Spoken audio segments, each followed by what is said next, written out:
आए हो निभाने जब किरदार ज़मीं पर, आए हो निभाने जब किरदार ज़मीं पर, तो कुछ ऐसा कर चलो कि ज़माना मिसाल दे। नमस्कार, वेब दुनिया की खास प्रस्तुति में आप सभी का बहुत बहुत स्वागत है और मैं हूं आपके साथ नेहा रेड्डी। दर्शकों, अंतर्राष्ट्रीय महिला दिवस के अवसर पर आज हम आपको एक ऐसी महिला से मिलवाने जा रहे हैं, एक ऐसी शख्सियत से मिलवाने जा रहे हैं जो हम सभी के लिए प्रेरणा स्रोत हैं। तो आज हम आपको मिलवाने जा रहे हैं इंदौर डीआईजी रुचिवर्धन मिश्र से।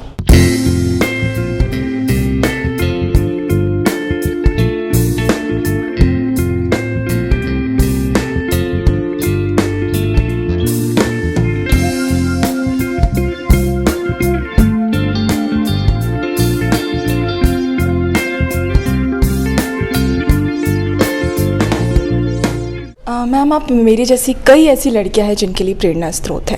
क्या आपने पहले से ही सोचा था पुलिस सर्विस में आने का? इसके पीछे के बारे में आपसे हम जानना चाहेंगे, कैसी आपकी शुरुआत रही?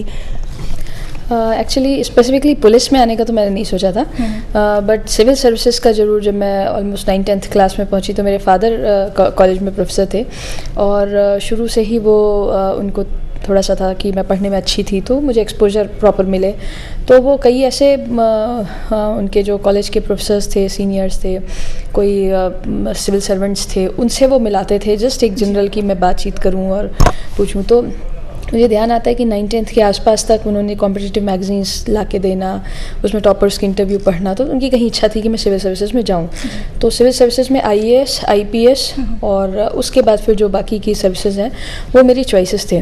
तो जिस समय जब मेंस का एग्ज़ाम देने के पहले में हम फॉर्म जब भरते हैं तो उस समय ये सर्विसेज का सिलेक्शन हम उसमें डालते हैं।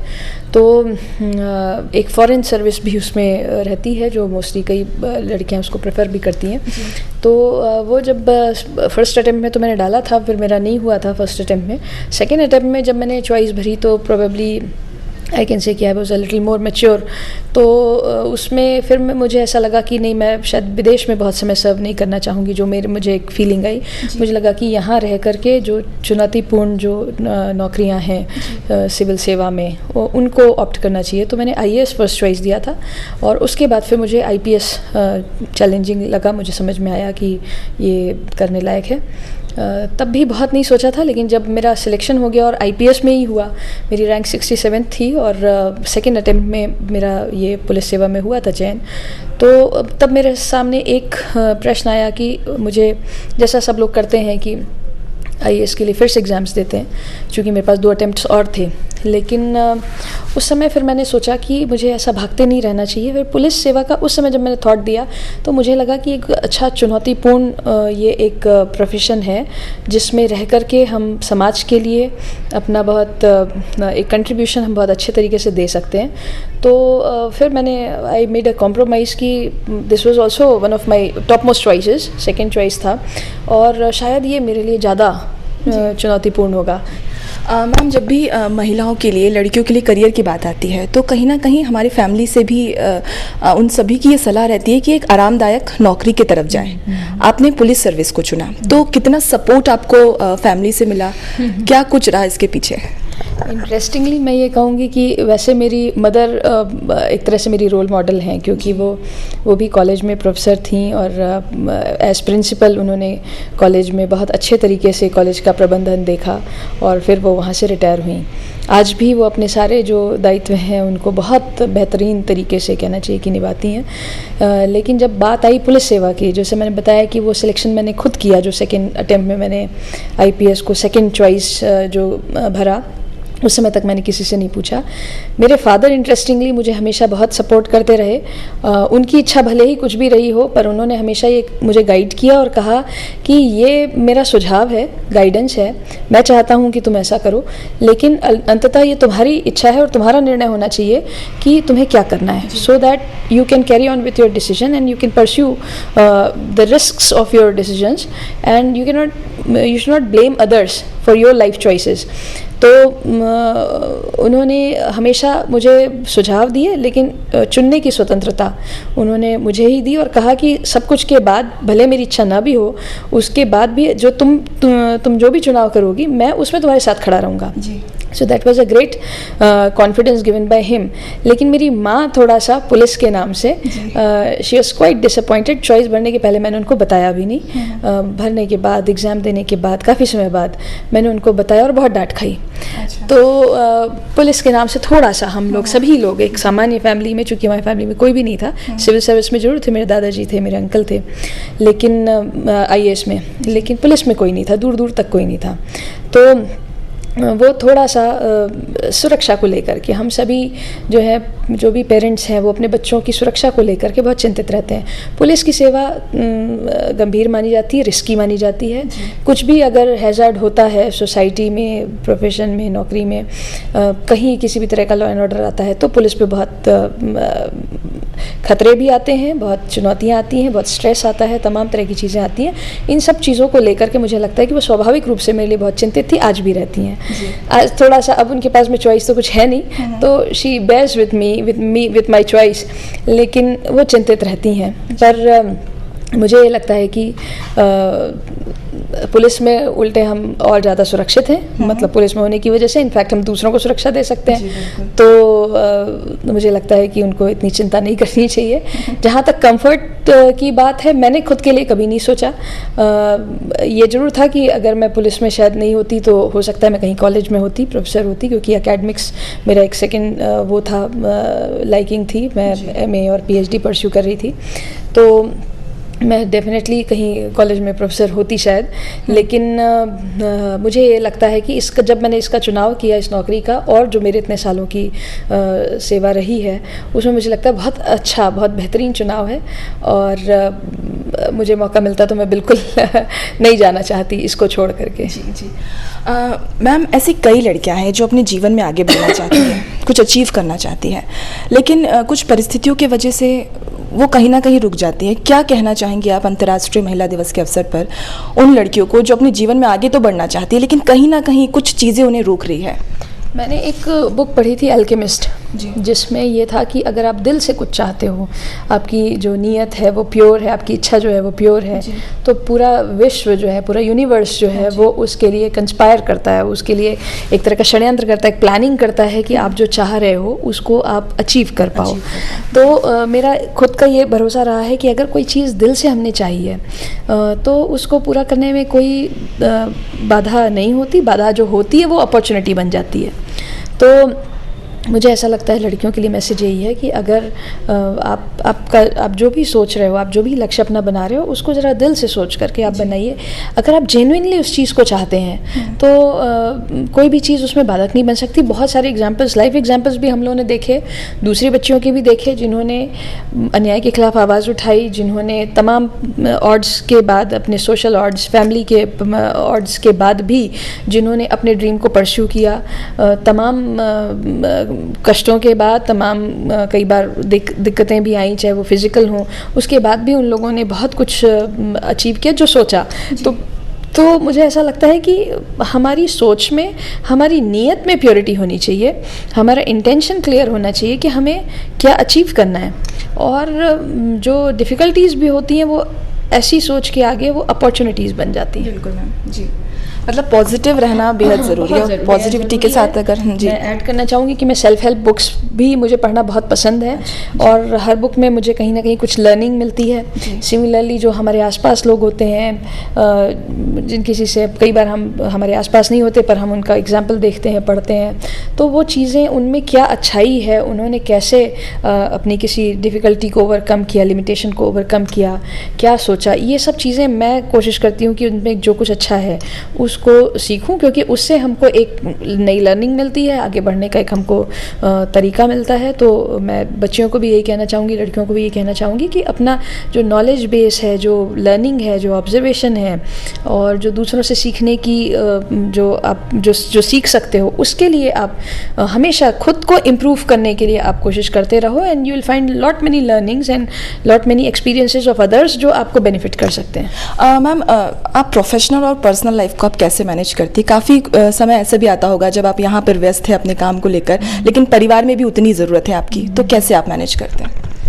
मैं काफ़ी सालों से मेडिटेशन, हार्टफुलनेस मेडिटेशन की प्रैक्टिस कर रही हूँ, और जब हम मेडिटेट करते हैं तो आधा घंटा 1 घंटा हम इसमें हार्टफुलनेस मेडिटेशन में कि मेरे हृदय में दिव्य प्रकाश मौजूद है जी। इस ख्याल पे हम अपना ध्यान करते हैं। इस प्रैक्टिस से मुझे ये फ़ायदा हुआ कि जैसे जब मैं मेडिटेशन कर रही होती हूँ तो मैं सारी दुनिया जहान की समस्याएं जो है थोड़ी देर के लिए किनारे रख देती हूँ और मैं ये सोचती हूँ कि ये समय मेरा है और जो स्पिरिचुअलिटी है, जो ईश्वर को एहसास करने का कहना चाहिए, जिस शक्ति से कहना चाहिए, जिस शक्ति का जो अंश है जो हम सभी के भीतर है, उसको फील करने का, उसको रियलाइज़ करने का तो बड़ा सेक्रेड मोमेंट है।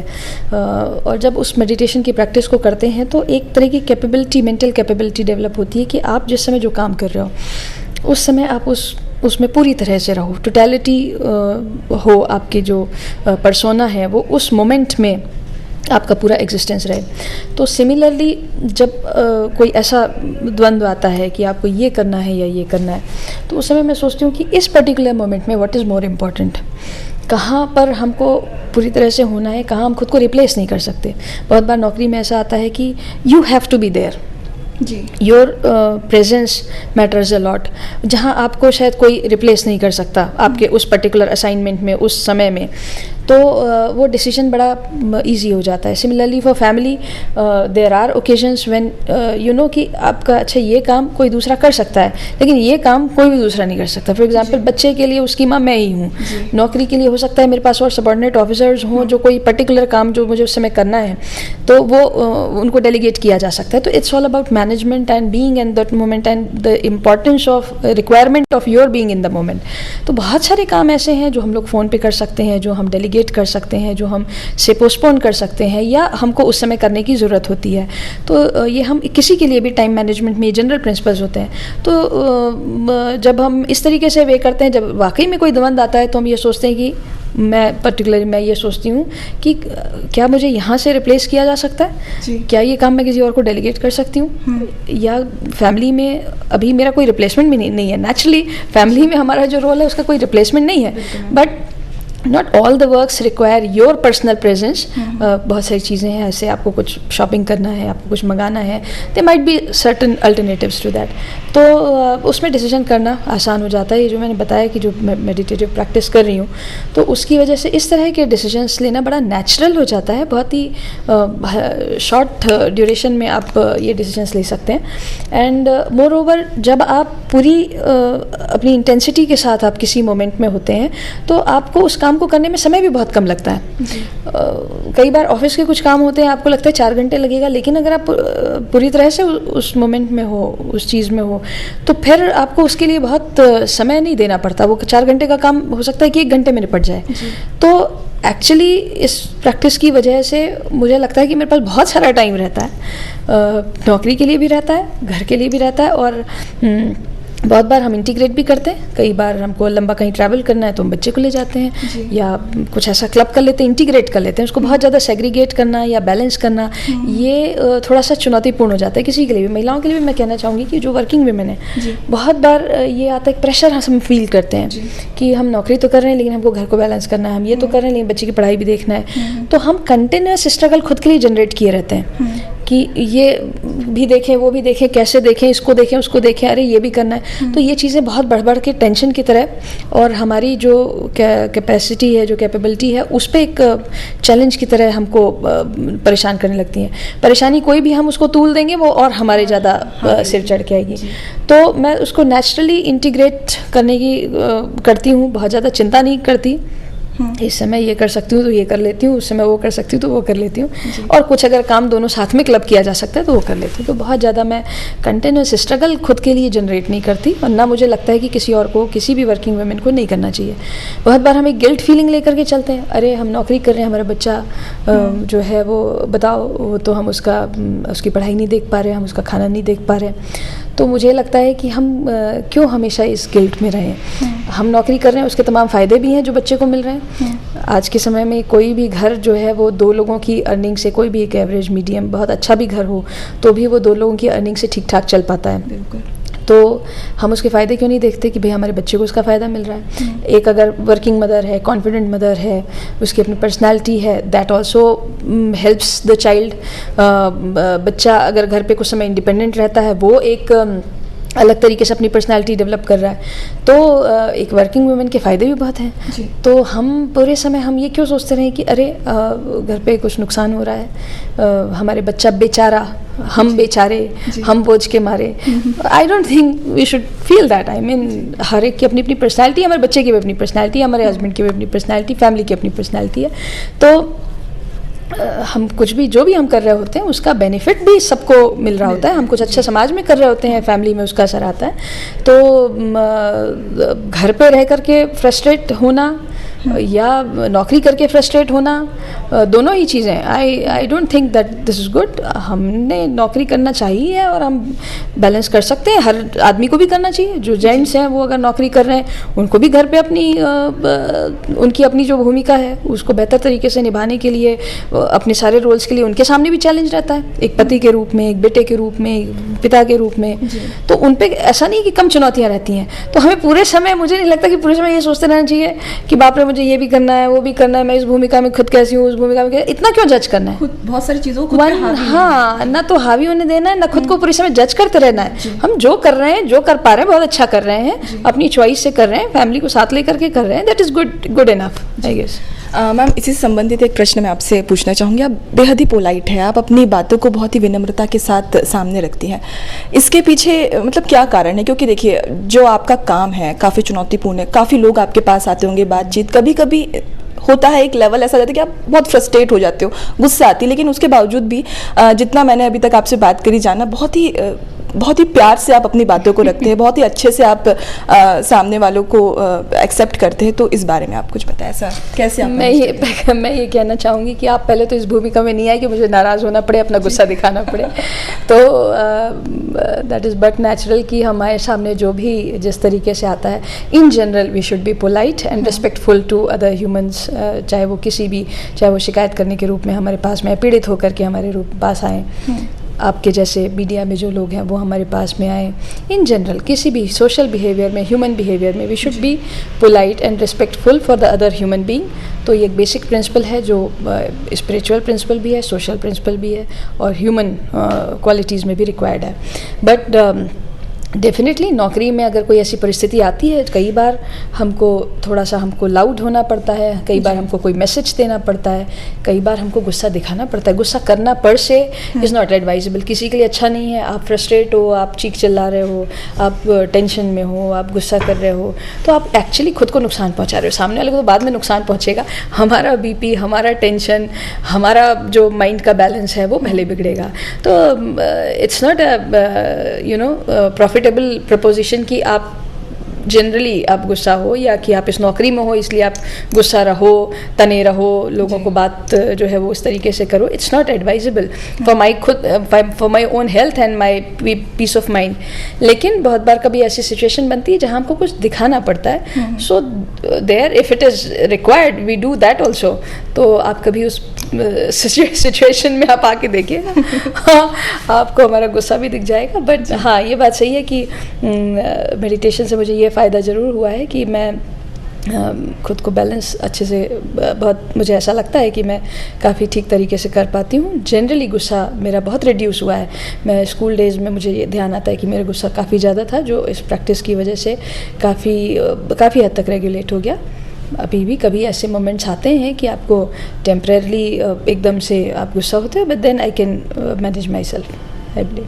जी, एक आखिरी प्रश्न मैम मेरा, अंतर्राष्ट्रीय महिला दिवस के अवसर पर इस वक्त जो वेब दुनिया के दर्शक आपको देख रहे हैं, आप उन्हें क्या मैसेज देना चाहेंगे? महिलाओं का सिर्फ एक दिन सम्मान नहीं करें, they should be respected through out the year, through out their life. और उस सम्मान की शुरुआत हमारे अपने घर से होनी चाहिए। हमारी वाइफ हो, हमारी माँ हो, हमारी बेटी हो, हमारी बहन हो, समाज में कोई महिला हो, उसका सम्मान हमेशा हमें बनाए रखना चाहिए। और सिर्फ इसलिए नहीं कि मतलब या कोई ऐसा नहीं, इन जनरल भी मैं कह रही हूँ कि प्रत्येक व्यक्ति को हमें उसका सम्मान देना चाहिए, छोटा हो, बड़ा हो, गरीब हो, अमीर हो, किसी का भी, मतलब किसी भी सोसाइटी से हो। तो ह्यूमैनिटी ये कहती है कि we should be respectful to all and specially for women, because there is no special reason to it मेरे हिसाब से, लेकिन एक अच्छी सोसाइटी का ये इंडिकेशन है कि आप महिलाओं को आप किस तरीके से आप सम्मान देते हो. It should be observed for all the time, not for one single day. जी, बहुत बहुत शुक्रिया मैम हमारे साथ जुड़ने के लिए और तमाम बातचीत के लिए. Thank you very much. Thank you.